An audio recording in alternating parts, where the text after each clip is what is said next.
భయ్యా సన్నీ యాదవ్ గతంలో మనం చూసాము ఈ బెట్టింగ్ యాప్స్కి సంబంధించి తను బెట్టింగ్ యాప్స్ని ప్రమోట్ చేశాడు. సో ఆ డబ్బులతోని తను ఈ మొత్తం కూడా ఏవైతే ప్లేసెస్ తిరుగుతూ ఉన్నారో వాటికి డబ్బులన్నీ కూడా బెట్టింగ్ యాప్స్ నుంచి వస్తున్నాయి అని చెప్పి కూడా ఆ మధ్యకాలంలోనే అందరూ మాట్లాడిన పరిస్థితి మనం చూసాం. అలాగే తను ఇల్లు కట్టుకోవడం 4 కోట్లు విలువ చేసే ఇల్లును కూడా తను ఊర్లో కట్టడం కావచ్చు. సో వీటన్నిటికీ కూడా దానికి డబ్బులు ఎక్కడి నుంచి వస్తున్నాయి, వాటికి లెక్క పత్రాలు ఏవి చెప్పాలి అని చెప్పి కూడా ఇటు చాలామంది డిమాండ్ చేసిన పరిస్థితి. సో వాటి అన్నిటికీ కూడా సంబంధిస్తూ భయ్యా సన్నీ యాదవ్ నేను అన్ని ప్రూఫ్స్తో మీ ముందుకి వస్తాను అనుకున్న టైంలోని పాకిస్తాన్కి సంబంధించి తను అక్కడికి వెళ్ళడం కావచ్చు. మరి వీటన్నిటికీ కూడా ఎలా అయింది, అసలు పాకిస్తాన్కి తను వెళ్ళాల్సిన అవసరం ఏంటి, ఒక వ్లాగర్గా పాకిస్తాన్కి వెళ్ళేటప్పుడు ఇంత డబ్బు తనకి ఎక్కడి నుంచి వచ్చింది, ఈ వ్లాగ్ చేసుకోవడానికి అక్కడ తనకి అనుమతించింది ఎవరు అన్న సందేహాలు కూడా ఇవాళ వస్తూ ఉన్నాయి. అండ్ ప్రెసెంట్ భయ్యా సన్నీ యాదవ్ను కూడా అదుపులోకి తీసుకున్నట్టు కూడా తెలుస్తుంది. సో ఇదే ఇష్యూ గురించి మాట్లాడతాం.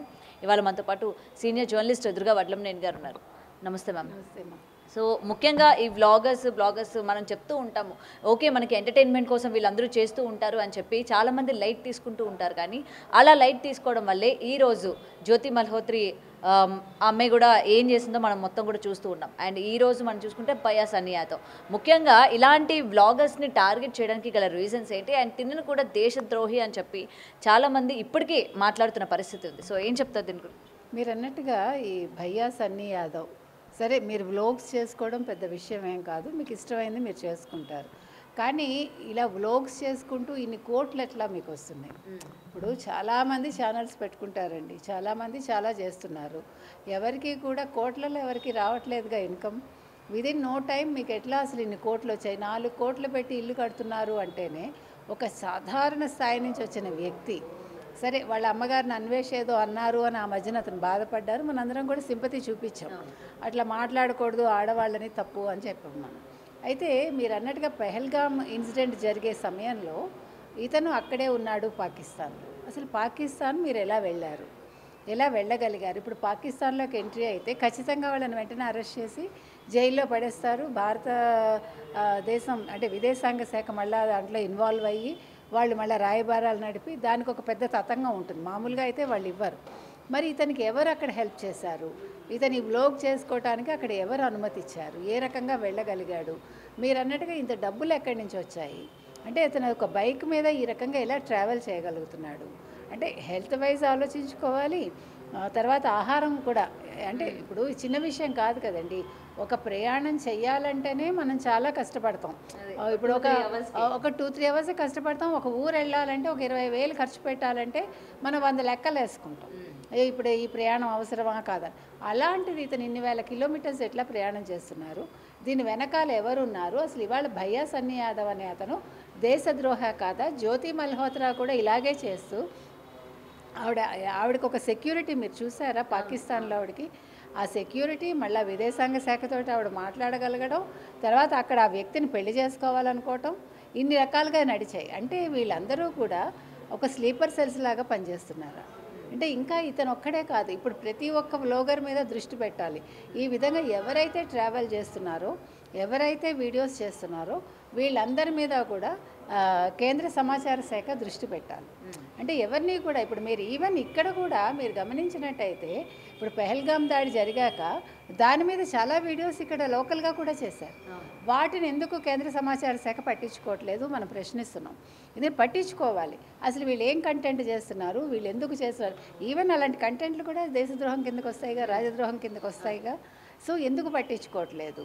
నాట్ ఓన్లీ దట్, ఇప్పుడు ఏది జరిగినా కూడా ఇప్పుడు మొన్న అదేం గుట్టలు కర్రిగుట్టలు కదా, కర్రిగుట్టలేనా, సారీ, మొన్న కర్రిగుట్టలది కూడా తర్వాత ఇప్పుడు చాలామంది నెట్వర్క్ ఎవడు మాట్లాడాల, ఇవాళ చాలామంది వీడియోస్ చేస్తున్నారు. అంటే ప్రతి ఒక్క కంటెంట్ మీద కేంద్రం దృష్టి పెట్టాలని మనం చెప్తున్నాం. ఇవాళ భయ్యా సన్నీ యాదవ్ విషయంలో కూడా అంటే వీళ్ళందరూ కూడా ఏమి అట్రాక్ట్ అయ్యి వెళ్తున్నారు? ఇక్కడ జిహాదీనా ఇది, అంటే మతమా ఇది, లేదు డబ్బు ఒకటేనా, లేదు ఆశ చూపించి వీళ్ళని అక్కడ తీసుకెళ్తున్నారా, వీళ్ళ వెనకాల ఎవరున్నారు, తర్వాత వీళ్ళు ఇలాంటి వాళ్ళని ఎంతమందిని తయారు చేస్తున్నారు? మీరు అది కూడా గమనించాలి. అంటే ఇతనితో ఆగిపోదు ఇది. ఇప్పుడు ఒక మనిషి ధైర్యంగా ఇన్ని చేస్తున్నాడు అంటే పక్కన ఇంకొకరు కూడా ఉండొచ్చు. లేదు ఇతను నేను కొంతమందిని తయారు చేసి ఇస్తాను మీకెందుకు అని చెప్పి డబ్బులు తీసుకుంటున్నాడా? ఇప్పుడు జ్యోతి మల్హోత్రానే కాదు, ఇంకా చాలామంది విషయాల్లో కూడా ఇలాగే జరుగుతున్నాయి. వాళ్ళ వెనకాల వేరే ఉండడం. ఇప్పుడు నిన్న ఒక అతన్ని పట్టుకున్నారు, అతను ఎంతమందిని తయారు చేశాడు కదా. అంటే కేవలం ఫ్యామిలీ యొక్క సిచ్యువేషన్స్ ఏ విధంగా ఉన్నాయని చెప్పి టార్గెట్ చేస్తున్నారు అనుకోవచ్చు. ఎందుకంటే అంటే ఈ వ్లాగర్స్ మనం చూస్తున్నాం వాళ్ళ ఫ్యామిలీ విషయానికి వచ్చేసరికి వేరేగా ఉంటుంది. చాలా పూర్ అంటే బిలో మిడిల్ క్లాస్ ఉంటారు. వీళ్ళేమో వ్లాగర్స్ చేస్తూ డబ్బులు సంపాదిస్తూ ఉంటారు. సో ఇలాంటి వాళ్ళని టార్గెట్ చేస్తున్నారు అనుకోవచ్చు. ఖచ్చితంగా అండి. అంటే మీకు ఒకటి మతం, రెండు ఆర్థిక అవసరాలు. ఈ ఆర్థిక అవసరాలు ఎప్పుడైతే తీరుతున్నాయో వీళ్ళ వలలో పడిపోతారు. ఇప్పుడు గంజాయి మత్తులాగానే ఇది కూడా కదా. ఇప్పుడు గంజాయికి ఎట్లా అలవాటు పడతారు?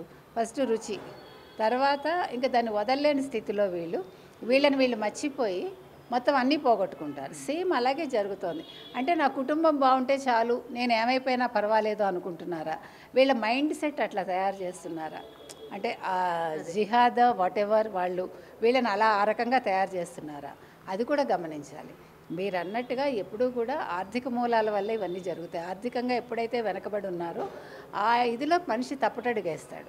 సో ఈ తప్పటడుగేసినప్పుడు కుటుంబ సభ్యులు కూడా ఆలోచించాలి కదా. ఇప్పుడు వాళ్ళ అమ్మగారు ఉన్నారు, నా కొడుకు 4 కోట్లు పెట్టి ఇల్లు కడుతున్నాడు అంటే ఎట్లా వస్తుంది అని ప్రశ్నించాలిగా. ఎప్పుడూ కూడా కుటుంబాలు కూడా వీటిని గమనించాలి. ముఖ్యంగా తల్లిదండ్రులు కావచ్చు, అన్నదమ్ములు కావచ్చు, అక్క చెల్లెలు కావచ్చు, తమ్ముడు కానీ, అన్న కానీ, చెల్లి కానీ, అక్క కానీ సడన్గా డబ్బులు తీసుకొస్తూ ఉంటే ఇంత డబ్బు ఎలా వస్తుంది, ఎందుకు వస్తుంది, ఈ అమ్మాయి కానీ అబ్బాయి కానీ ఏం తప్పుడు పనులు చేస్తున్నారు అనేది దృష్టి పెట్టి అవసరమైతే వాళ్ళని మందలించాలి. వాళ్ళు మందలించినా వినకపోతే పోలీస్కి ఇన్ఫామ్ చేయాలి, తప్పులేదు. ఎందుకంటే వాళ్ళ కుటుంబం కూడా ఆ ఉచ్చులో పడకుండా ఉంటుంది అప్పుడు. లేదంటే ఇప్పుడు మొత్తం కుటుంబం కూడా బాధపడాలి కదా. కాబట్టి ఇవాళ భయ్యా సన్నీ యాదవ్తో ఇది ఆగదండి. ఇలాంటి భయ్యా సన్నీ యాదవ్లు ఎంతమంది ఉన్నారో అదొకటి తెలుసుకోవాలి.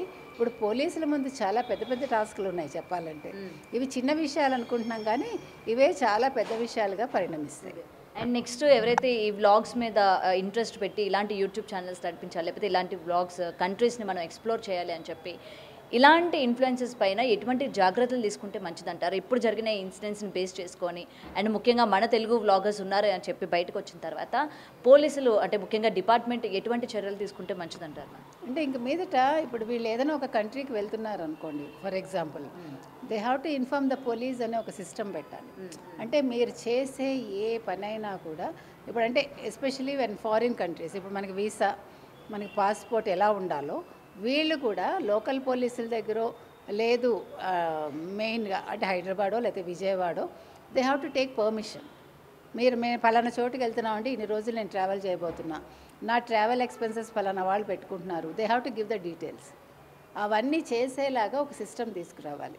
ఏదో నా చేతిలో కెమెరా ఉంది, నా నోట్లో మాట ఉంది, నేను చేసేస్తానంటే ఇప్పుడు ఇట్లాగే ఉంటాయి. ఇవి ఎక్కడెక్కడి నుంచి ఎక్కడెక్కడికి వెళ్తాయో. ఇప్పుడు అసలు ఈ భయ్యా సన్నీ యాదవ్ లాంటి వాళ్ళు ఇప్పుడు మానవ బాంబులు ఎలా తయారవుతున్నారో ఆ రకంగా కూడా వీళ్ళు తయారయ్యే అవకాశం ఉండొచ్చు, మనకు తెలియదు. అంటే వీఆర్ నాట్ బ్లేమింగ్, ఆ సిచ్యువేషన్కి కూడా వాళ్ళు వెళ్తారు. కాబట్టి ఇవన్నీ కూడా పోలీసులు చూసి చూడనట్టు వదలకూడదు. పర్వాలేదులే పిల్లడు ఏదో వీడియోస్ చేసుకుంటున్నాడు, ఏదో బ్లాగ్స్ చేసుకుంటున్నాడు అని వదిలేయకుండా ఒక కన్ను వేసి ఉంచాలని అయితే నేను అంటాను.